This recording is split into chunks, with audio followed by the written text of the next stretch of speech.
Maya Cheng's favorite pastime was chasing ghosts in the data stream, the errant decimals, misfiled names, and illogical timestamps that appeared when 10 million overlapping databases tried to describe a single, sprawling city.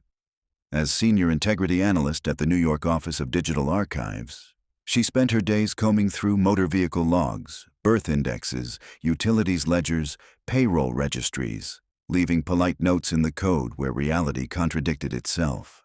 Which is why, on the drizzly Monday morning, the 7th Avenue local announced a stop that technically did not exist. Her ears pricked up the way a musician hears a bent note. "Next stop, Queensboro Plaza 2, the conductor intoned. Heads lifted. Conversations stalled. A few older riders blinked in recognition.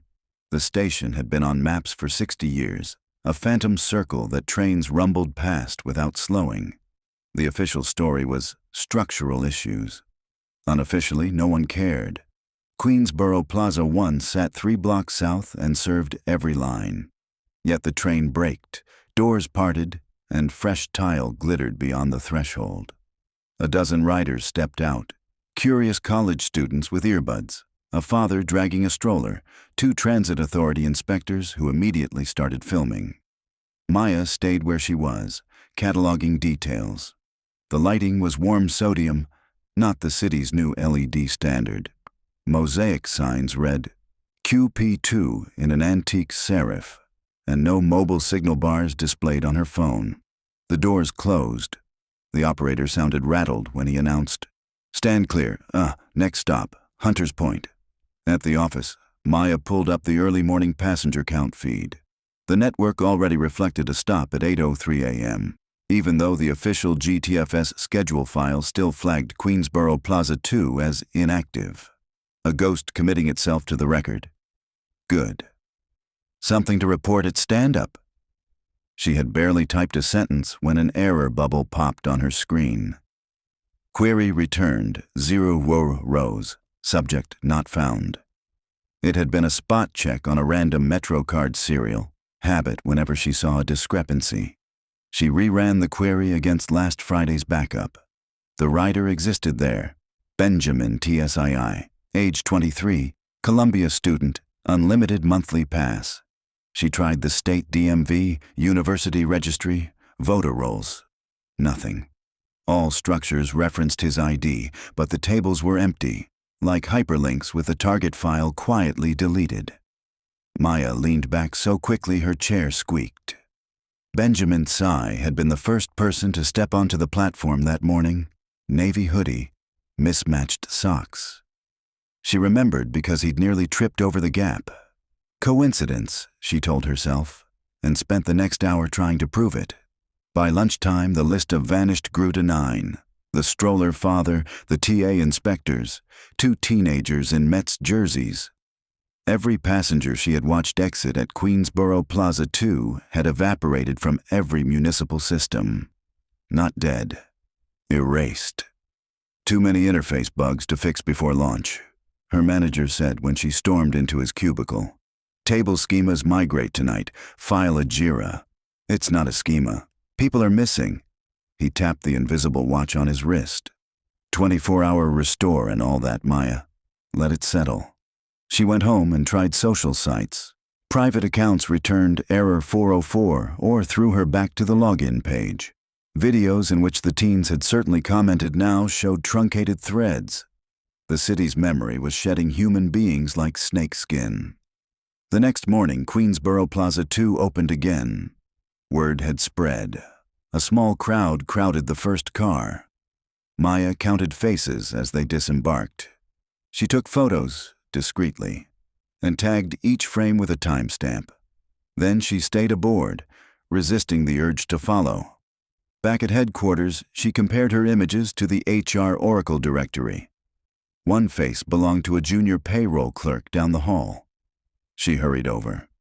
The clerk's cubicle sat empty, nameplate removed, as though facilities had never issued it. Maya's palms sweated on the keyboard. The clerk's LAN profile was also gone.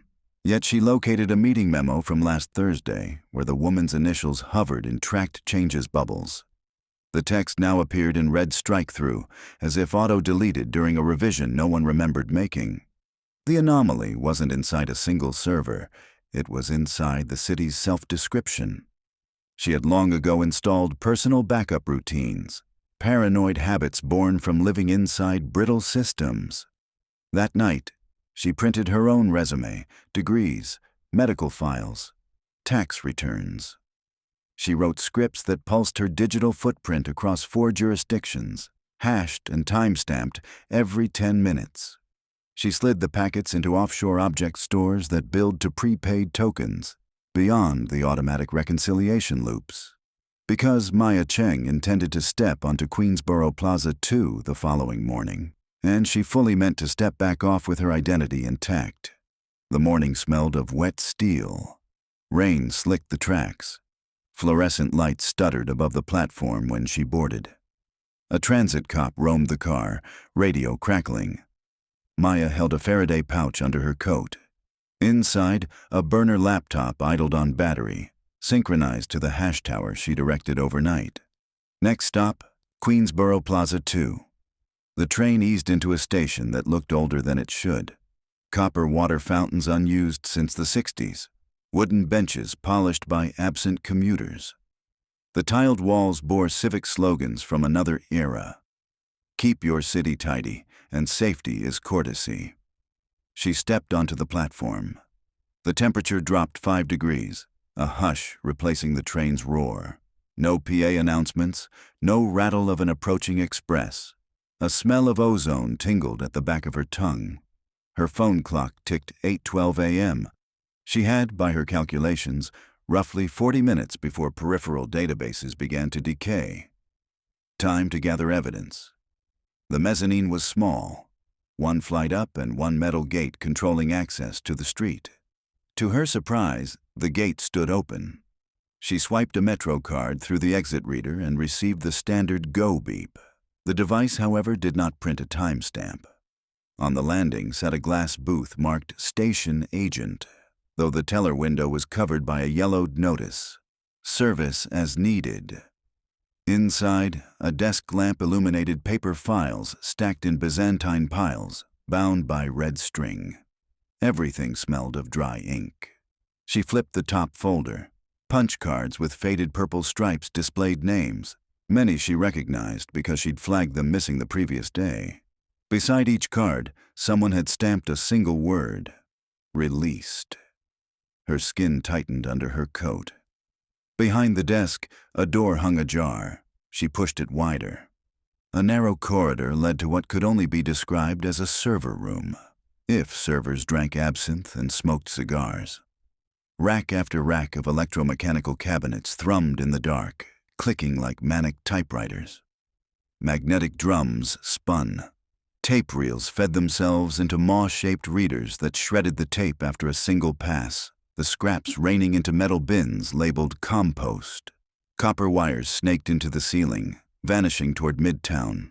The system was not on any network diagram she had ever audited, yet she knew, by the proprietary cadence of its counters, that it was writing directly to the master registries she curated for a living. "Beautiful, isn't it?" A voice echoed between cabinets. An elderly man stepped from shadows in a transit authority uniform of a style retired decades earlier. Brass buttons, peaked cap, polished leather shoes. His badge read, Gideon. "Nobody staffs obsolete stations," Maya said. Her throat felt tight. "City payroll would notice." Gideon smiled sadly. "City payroll notices nothing. Payroll is a river, my dear. We are the weir." He offered her a tin mug of tea, steam curling. She did not take it. "Why are people being erased?" she demanded. "They are not erased," he corrected. "Merely unrecorded. A necessary balancing." He gestured to the machines. New York registers 800 births, 400 business filings, 15,000 digital subscriptions every hour. Growth is infinite, but the indexes, alas, are finite. A book can hold only so many pages before the spine snaps. The station vents surplus descriptors. Maya shook her head. "We add shards, replicate tables, scale horizontally." Ah, sprawl. Gideon ran a finger along a dusty relay. Scaling is still keeping, and keeping is still weight. Queensboro 2 was commissioned in 1959 as a release valve. Back then it sufficed to cull a few property deeds, a pension or two. But data breeds. This time the city overshot the limit faster than the bureaucrats imagined, so the valve reopened. He walked deeper between cabinets. Now it needs passengers, carriers of metadata. They enter, the system tags them, and the world outside redraws itself minus that burden. Rooms become available, desks, disk sectors, cloud budgets. The ledger breathes easier. Maya steadied herself on a coolant pipe. They have families, histories. Memories remain, Gideon said. You remember them, don't you? The system is polite. It trims only official enumeration. The human heart is not on file.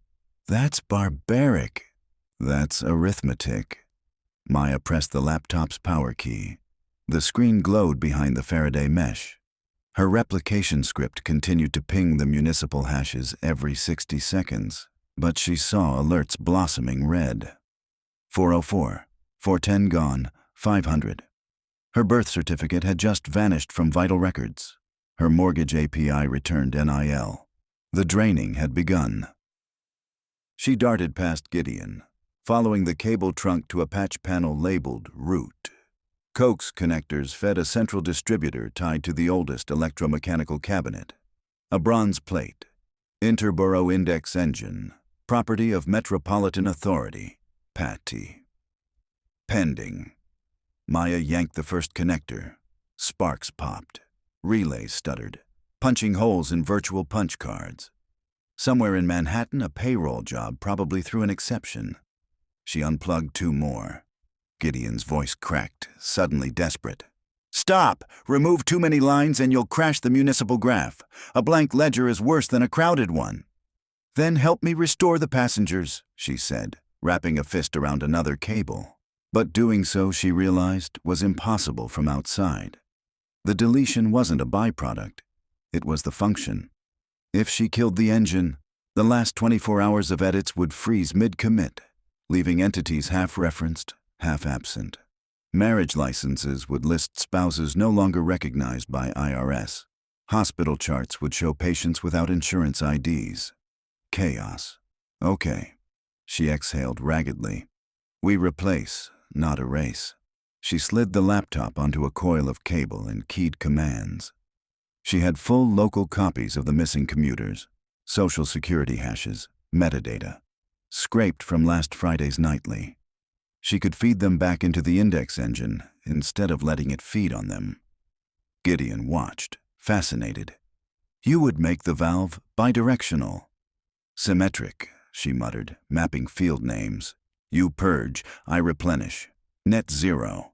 The first batch, Benjamin Tsai and 4 others, uploaded. The engine's tape read them, clattered approvingly. A green bulb lit. Somewhere above, a digital pulse flickered across the fiber loops that described reality. Her phone buzzed. Message from HR, Ben Tsai. New hire paperwork found. Please advise.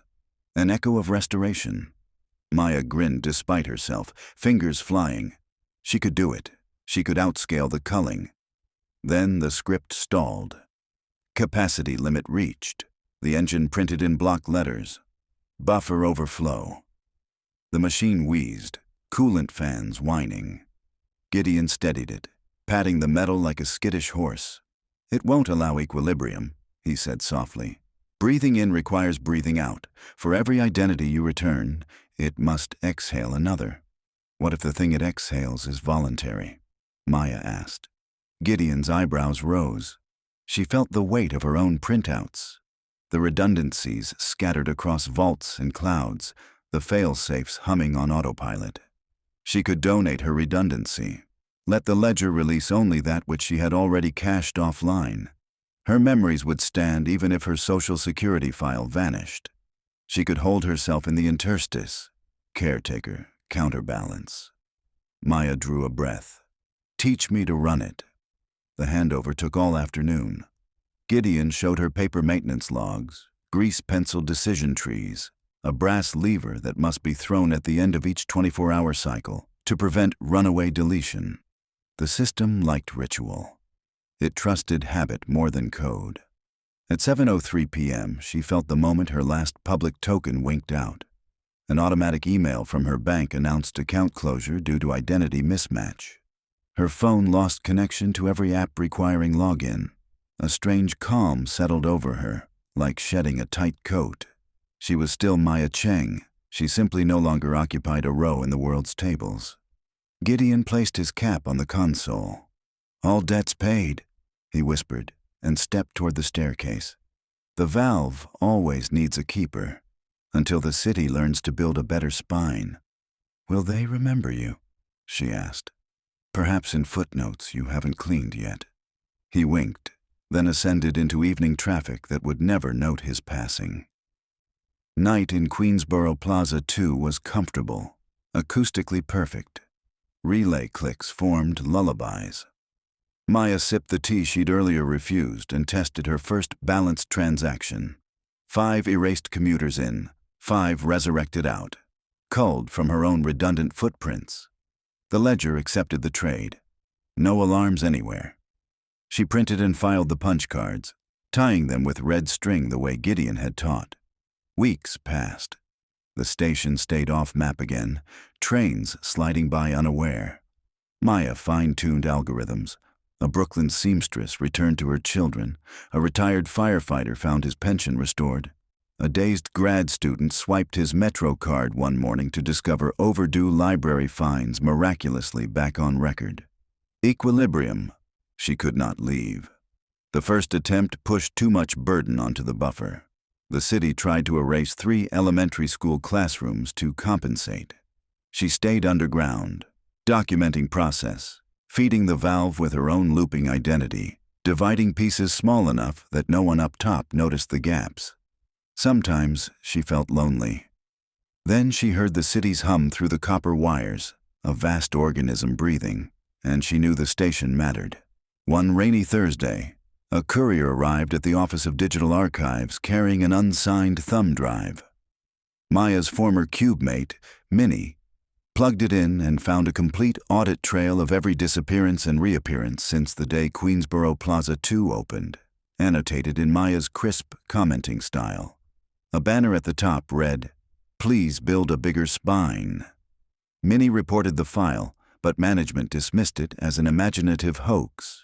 Servers kept humming. Reality balanced. People lived, loved, argued about parking permits.